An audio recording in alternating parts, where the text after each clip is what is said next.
and in me was born that day. I was the only woman in the entire engineering department because they're testing us out, right? Mm-hmm. That's what gave me the success. And the president just looked at him and says, it's because people listen to her.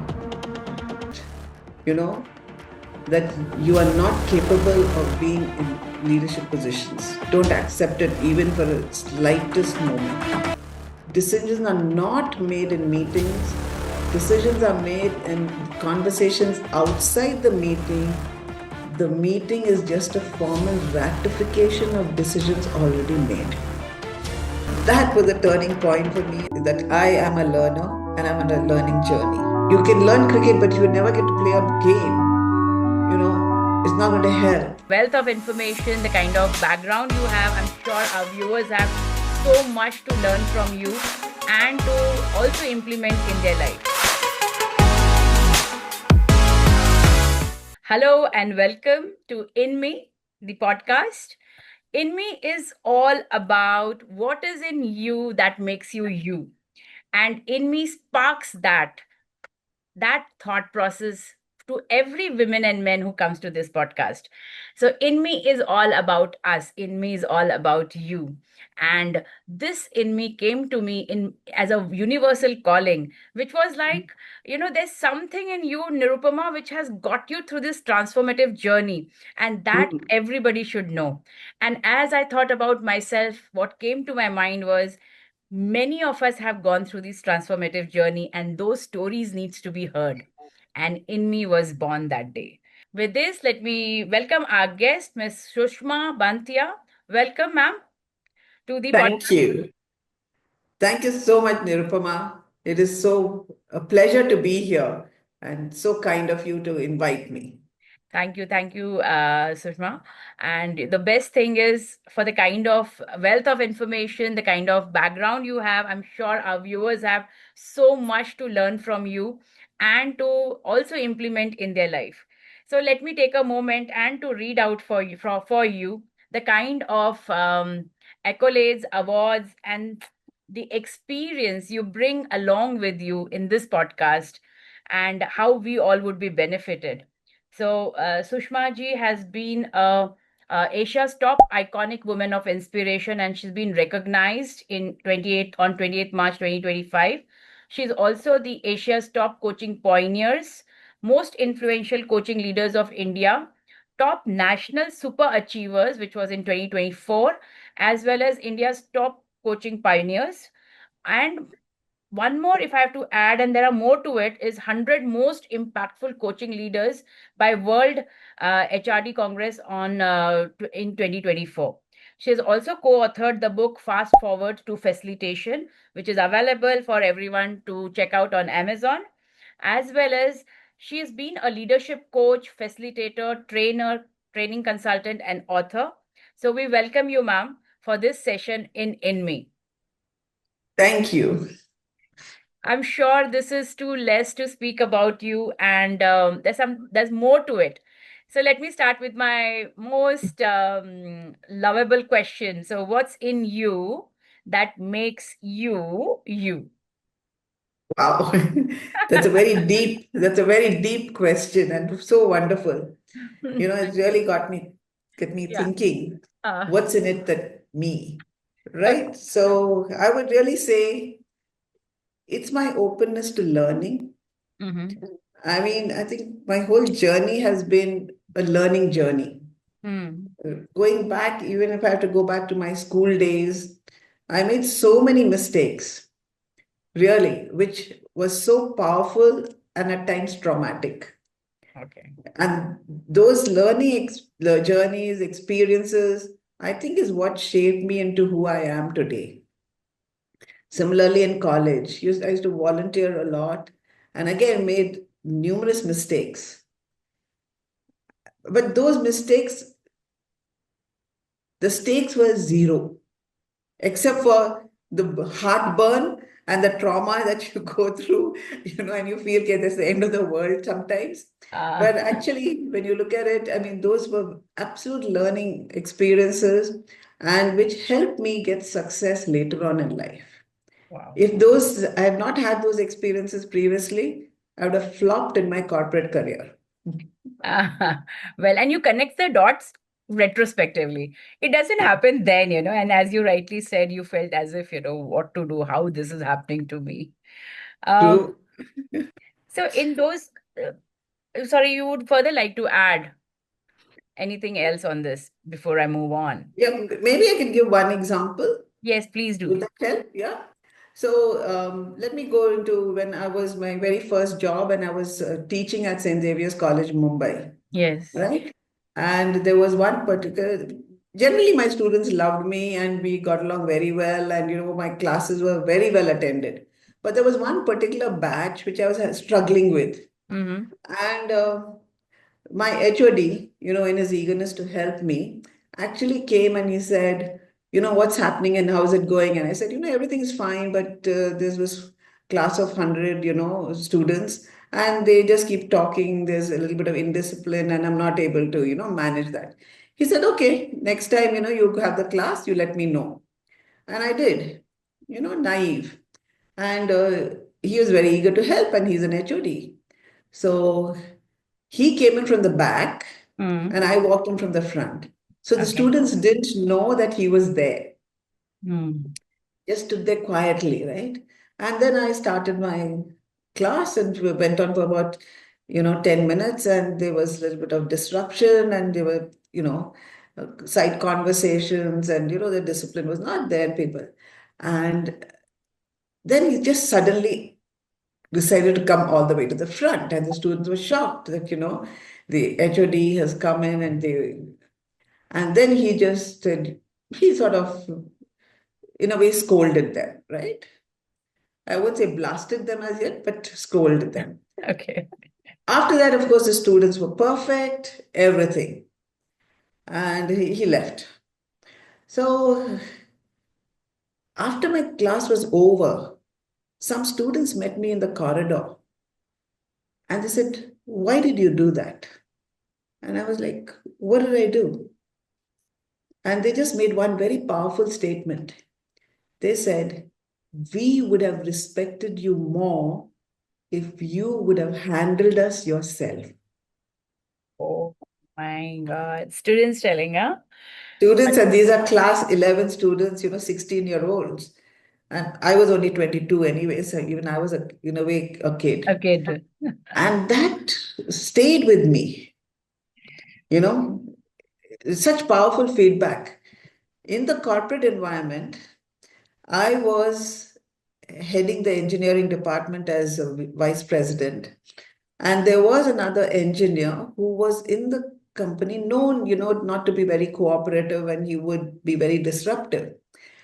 And I still remember that there was one particular meeting I was running and he was so disruptive.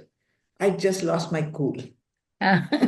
And I walked out of the meeting. I said, there's no point having this meeting anymore and continuing. And I just walked out.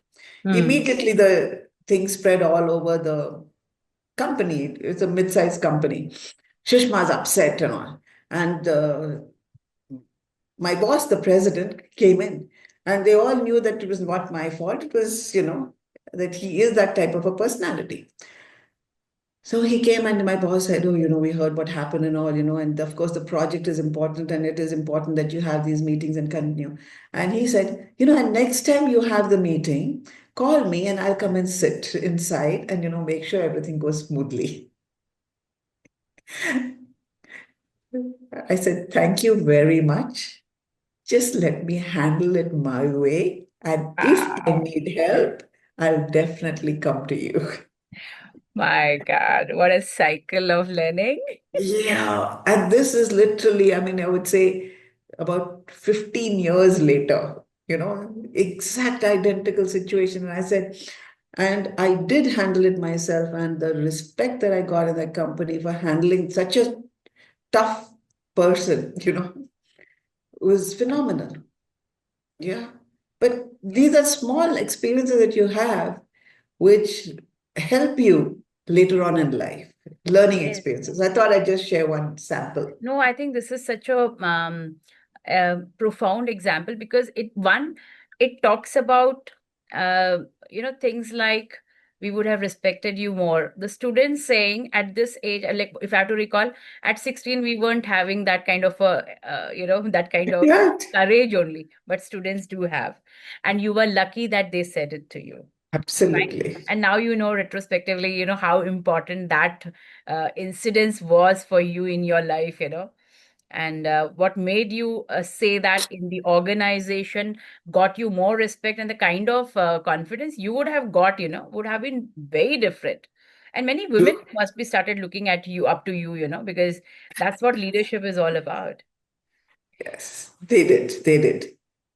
So, yeah, that was wonderful experience. Yes, and True. I myself think that these are the courageous statements which women have to use more often in the office.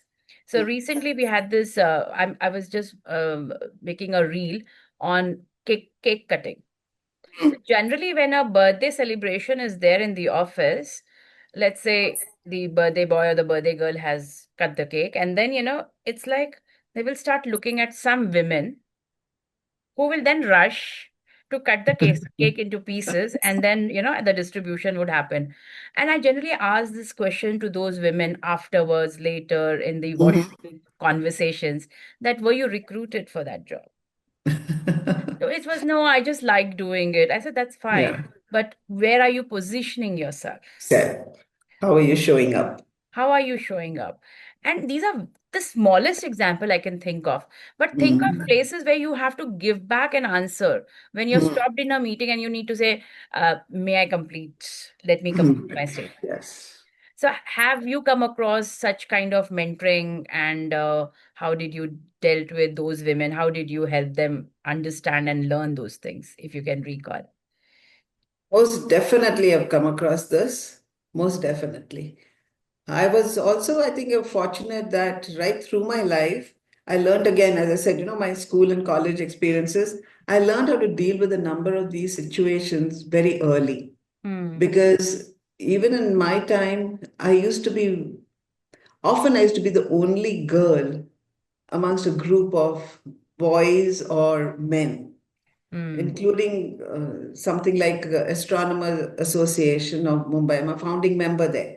So Yeah. I was the only woman. So I was representing the students as well as the women. And when they used to make certain decisions, then I had to speak up. Okay, maybe that timing will not be suitable. How will the girls join? Hmm. How will we take care of this part? Because I could give them, and they respected me for it. Similarly, when I was working in the US, I was the only woman in the entire engineering department. Hmm. But it's all about how you carry yourself, how you win the hearts, and you actually get along with people without being too aggressive, right?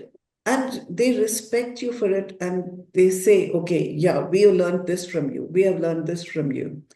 Like even how to conduct a meeting very efficiently. It was not being done. And with some of my colleagues, when they shared with me, they said, we love attending your meetings because we know it's going to be very crisp, it's going to be fruitful and productive, and it's not just going to be a meeting where we decide when to meet again. True. I think, wow, that's such an important statement, how strong the statements are. Because it's very important how you come across, especially when you're all alone in the organization. Yes. So I have a follow-up question, which I'm sure you also must be thinking about it. Like, when we come up, when we are the only women in the whole organization, or at least at the leadership position, what kind of challenges you come across which you're unable to tell any of your colleagues, but you have to manage it on your own? So I would say not really come across challenges because, as I said, for me, I always believe that you you blend in with the people, Mm, right? You blend in with the people. So I would give one example, and it was like when I just joined, mm, I was yeah. the only woman, as I said, in the engineering department, but there were others in other departments, like especially production. So there was a farewell for somebody in another department. I didn't know those people. I didn't even know my own team. That I was new, just 2 weeks. And they asked me, would you join? So I said, what happens in farewell parties? They said, oh, we'll all meet at 5 o'clock and we'll, have our beer and we'll have our drinks. We'll play pool, we'll play darts, and then we'll keep on talking. And then, and uh, and go late into the night, right? So I said, yeah, I would like to join. However, I won't be able to stay for the duration. And is it okay if I just join for about 45 minutes to an hour? Right? And they said, yes. And they were perfectly okay with it. And I joined them for 45 minutes. I had my Coke, I had my Fanta, I played pool, I played darts, I interacted with everybody, got mingled around. And, I got to know them and they got to know me, outside of the work.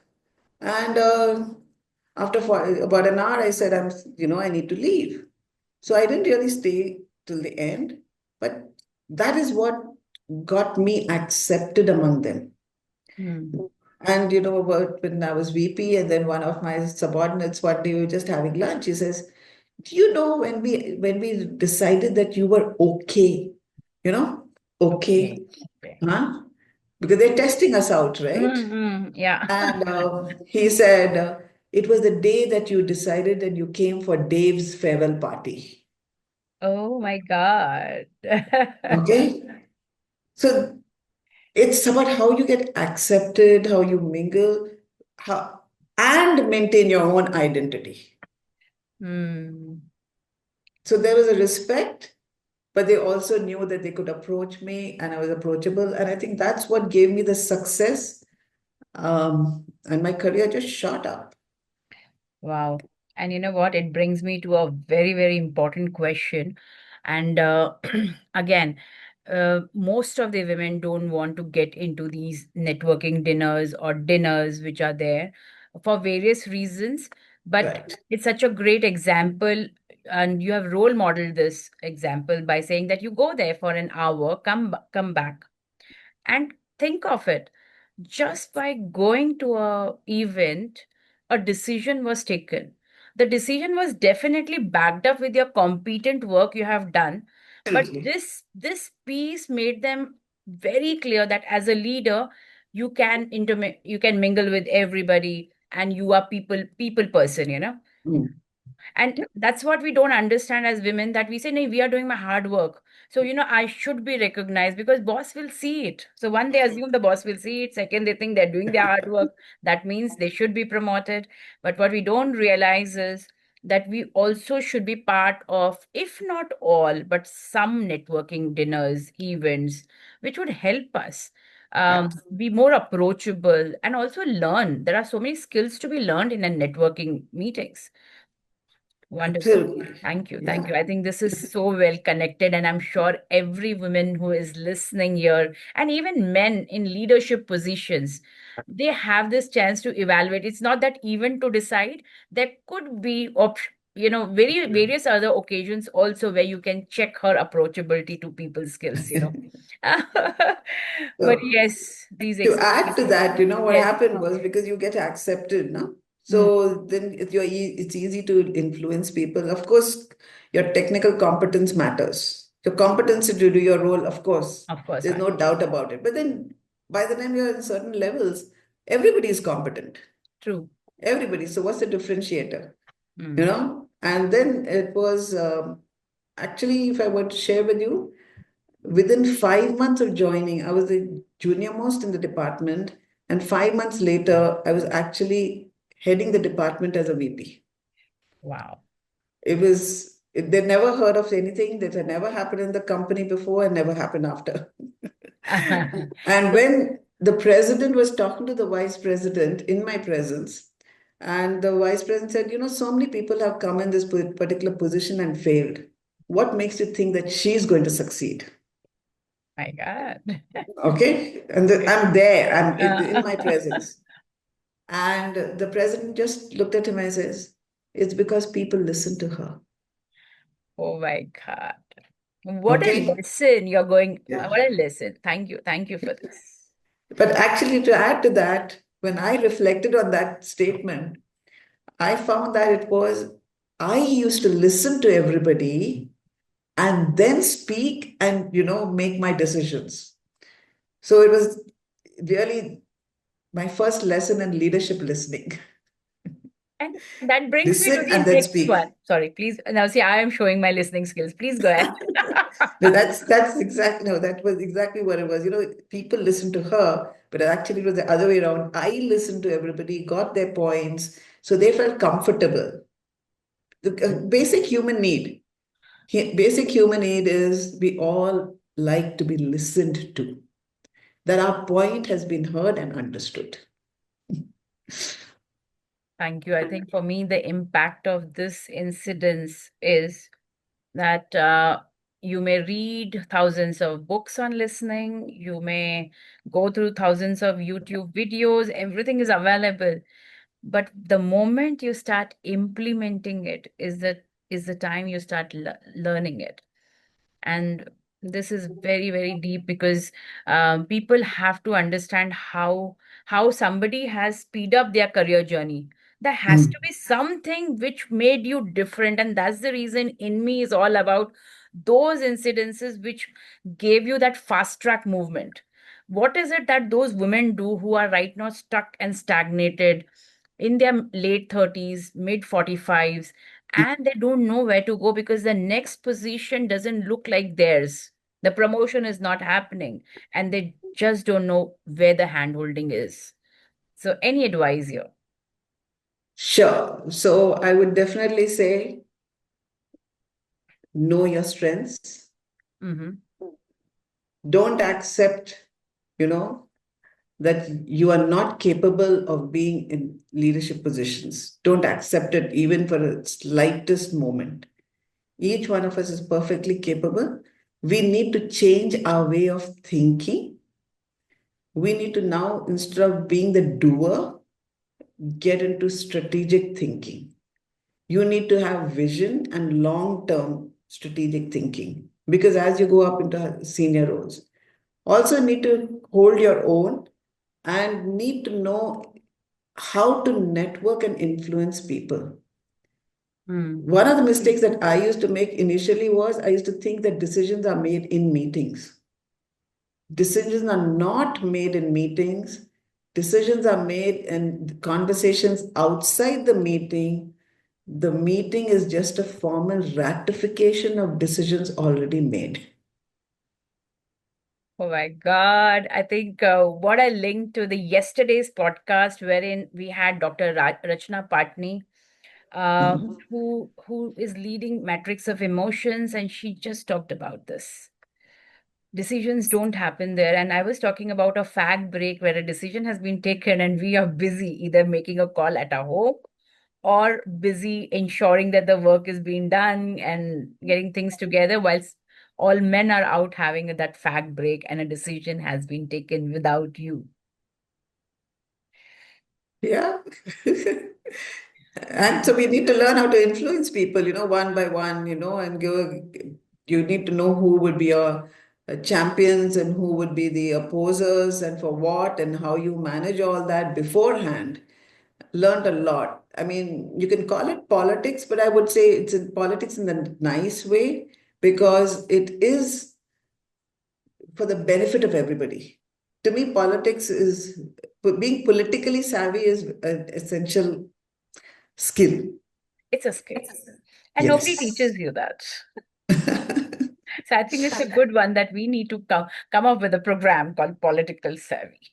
With okay, so that gap is definitely there.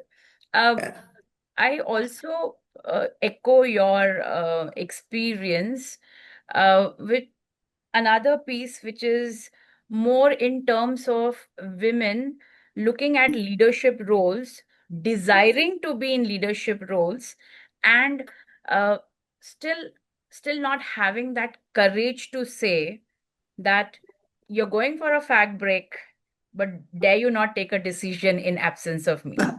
Even if you can say that, I'm like, you are there. You are there. I wouldn't say necessarily it's a fag break, right? It could Because be. that's not really where things. It is also like maybe 3 days before, five Yeah. days before. How do you influence people slowly with data and everything so that they know who your champions are, so that they support you during the discussions in the meetings. Wow. So instead of opposing you, right? So Yes. they have the clarity and they are able to do that. So you need to really connect with people. You need to have informal conversations. You need to reach out to people. You need to network. It's not only, how do you get decisions passed in your favor, what you would like. You have an idea, you want to implement something. There should be some people opposing it, Exactly. right? Yes. Yeah. And then once you do all that, then people know where you're coming from. And yeah, sometimes there are things where maybe people have taken a little break and they come back, and that those are easier to Yeah, handle. that is just an example to say a break Those are or a easier. meeting where you are not there and a decision Yeah. has been taken. But I think what I'm picking up again is um that in case you're very clear and as an action step for all the women who are listening and even for men, as an action step, if you know there's a strategic meeting going to happen after 3 days or like after 5 days, what are my preparations to it? And if I have an idea, did I ensure that at least those 2 3 people who will Mm. back me up, they are aware of it, and if I have Absolutely. taken up their view on it and you are more prepared, chances are very high people your acceptance, again the word acceptance is coming quite often in our Mm. discussion, that acceptance is easy. Yeah. True. And to add to what you're saying, now that I'm into coaching and I'm coaching senior leaders, one of the leaders says, I want to have executive presence. So what does it mean? What does it mean? And then I just started asking him small, simple things, right? I said, how do you show up for a meeting? He Mm. said, I just go. I said, have you ever asked, have you ever thought before going to a meeting, why are you being called for this meeting? What's the contribution you're going to make for this meeting? Do you really need to be there in that meeting? He had never thought about it, you know? And then he used to say, okay, I'm not able to complete my work on time. There's just so much happening.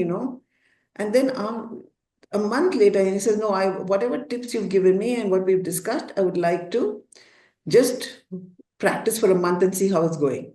After a month, he came back and he says, I'm so much happier. Because there are certain meetings where people just call you and I don't need to be there. So I send one of the people from my team. Then there are certain meetings where I know I need to be there. Then how do I show up? What do I want to contribute? What is my idea on that particular topic? I check it all out. And he says the way people have started looking at me, and previously when I used to speak, nobody used to listen. I got interrupted. And this is a male, okay? So it's not only happening to women. Yeah. Yes, I So hear it you. is about how you show up. And once you establish a reputation for yourself, then whenever you speak, people are waiting, okay, what's going to come from there? You've established your brand and your credibility. And then people want you there and people respect you. And it impacts your growth and career, most definitely. So I think whatever we have, you know, discussed so far, irrespective of gender, it applies to everyone. It applies to everyone.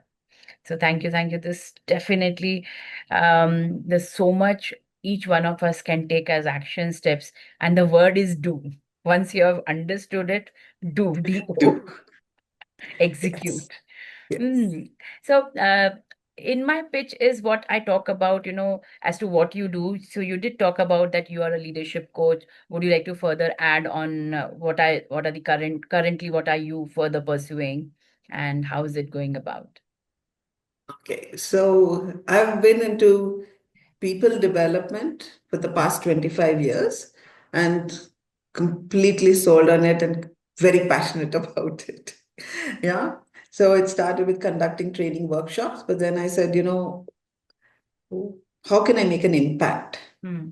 Because typically when I first started, And I met some participants about 6 months later. They were, oh, yes, how are you? And everything. And then they said, yeah, we attended your program. It was great fun. And I said, which program? And they did not remember the name. I said, what happened? What did I cover? They didn't remember it. Oh, it was great fun, And I was like, am I there to give people fun? Am I an entertainer? That was a turning point for me. And then I started really making sure that every time I interacted, it was people development, it was serious business. It was not about instant feedback. I have, 5-on-5s was child's play for me those days. But it was all about how do you really impact and leave a lasting impression that people bring about a change, even if it's a minor thing, even one thing, two things that they bring about. And I changed the way I did things. Then, as time went on, then I realized that, okay, if you want to bring about behavioral change, especially people development, it should be a journey.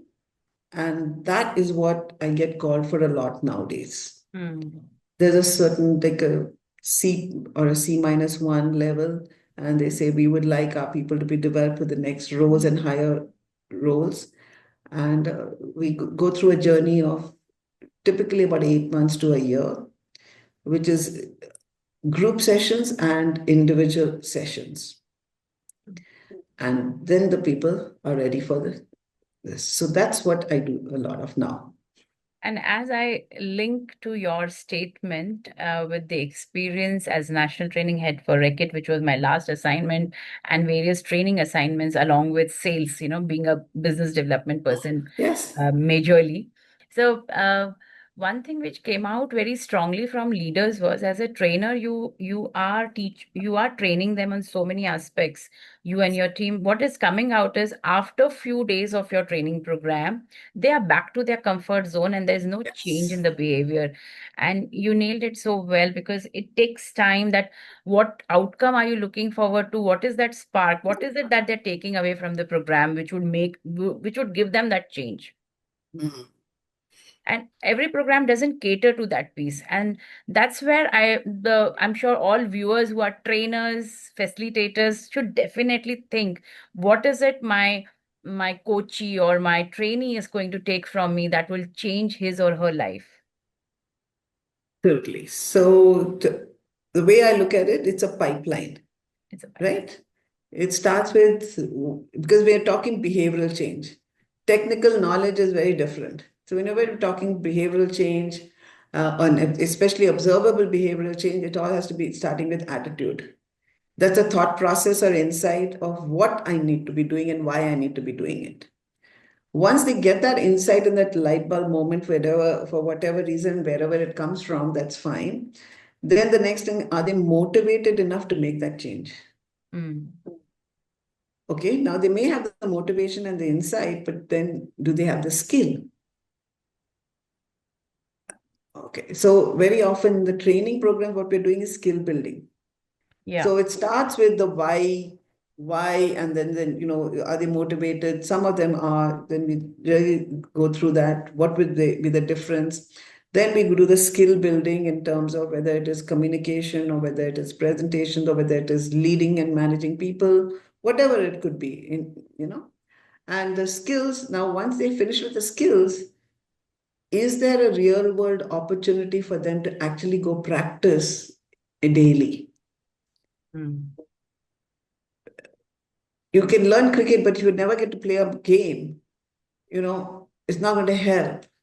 So once they have that and they have the real world practice where their bosses and the environment they go back to, and then they come back and then they share, yeah, I tried this, this is what I implemented, these were the results.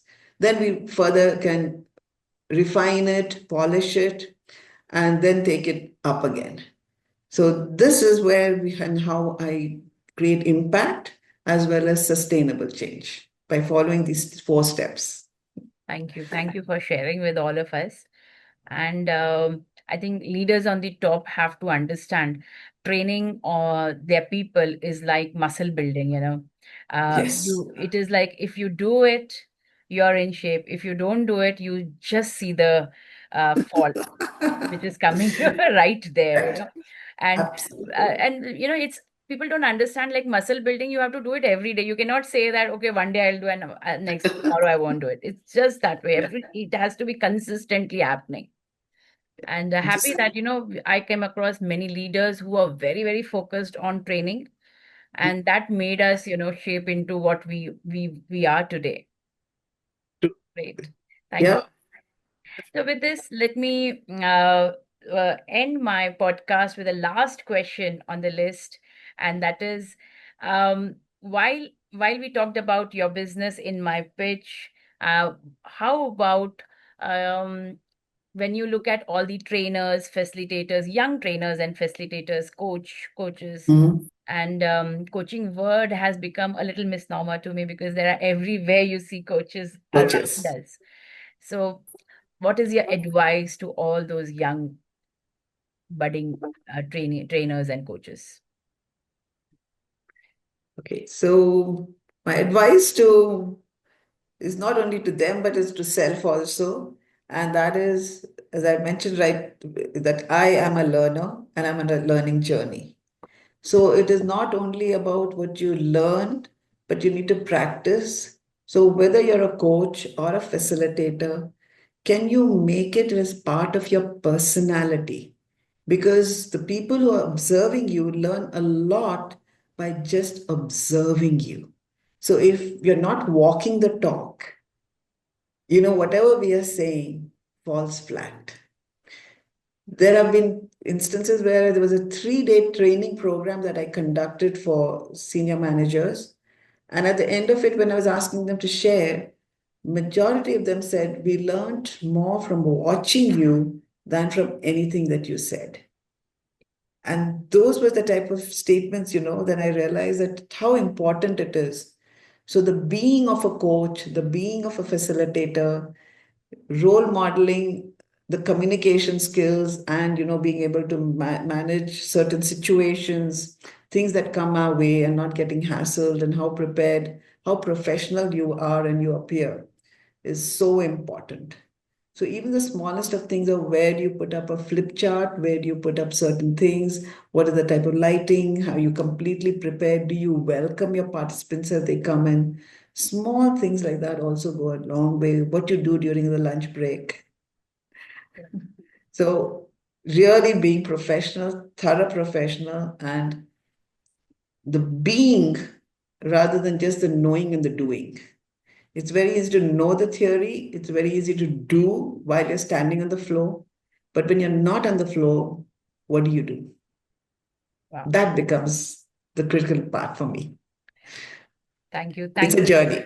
Yes, it's a journey. I would pick up the word being because that makes so much of a difference. What identity are you portraying in front of others? Are you role modeling what you say? And are you absolutely understanding what you speak, you know, with every breath?